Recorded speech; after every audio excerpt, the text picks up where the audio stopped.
கடக ராசிக்காரர்கள் நச்சு உறவுகள்ல எப்படி சிக்கிறாங்க அப்படிங்கறத பத்தின ஒரு சுருக்கமான அலசல் இதோ.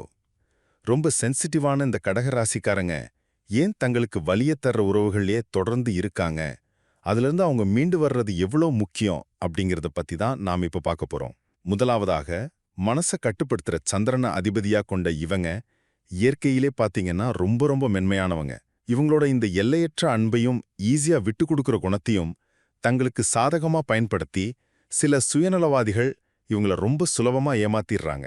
இரண்டாவதாக, தாங்கள் ஏமாற்றப்படுறோம் அப்படின்னு இவங்களுக்கு நல்லாவே தெரிஞ்சாலும் எங்கே அந்த நபர் நம்மள விட்டு போயிடுவாரோ அப்படிங்கிற ஒரு ஆழமான பயம் இவங்களுக்குள்ள எப்பவுமே இருக்கும். குறிப்பா சொல்லணும்னா, ராகு மாதிரி மாயையும் மனக்குழப்பத்தையும் ஏற்படுத்துற கிரகங்களோட தாக்கத்தால அவங்க செஞ்ச தவறுகளே திரும்ப திரும்ப மன்னிச்சு தங்களை ஒரு மாய வலைக்குள்ள இவங்களே சிறைப்படுத்துகிறாங்க.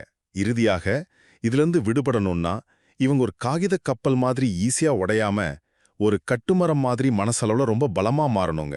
உங்களை சதா அளவைக்கிற ஒரு உறவு கண்டிப்பா ஒருபோதும் உண்மையான அன்பா இருக்கவே முடியாது அப்படிங்கறத புரிஞ்சுக்கிட்டு சுயமரியாதையோட அந்த நச்சு உறவை விட்டு வெளியேற இவங்க தைரியமா முடிவெடுக்கணும். உங்களை தொடர்ந்து காயப்படுத்துற ஒரு உறவுக்காக உங்க கண்ணீரை வீணாக்குறத விட கொஞ்சம் துணிச்சலா அதிலிருந்து வெளியே வந்தீங்கன்னா இந்த பிரபஞ்சம் உங்களுக்கான உண்மையான அன்பை நிச்சயம் தேடித்தரும்.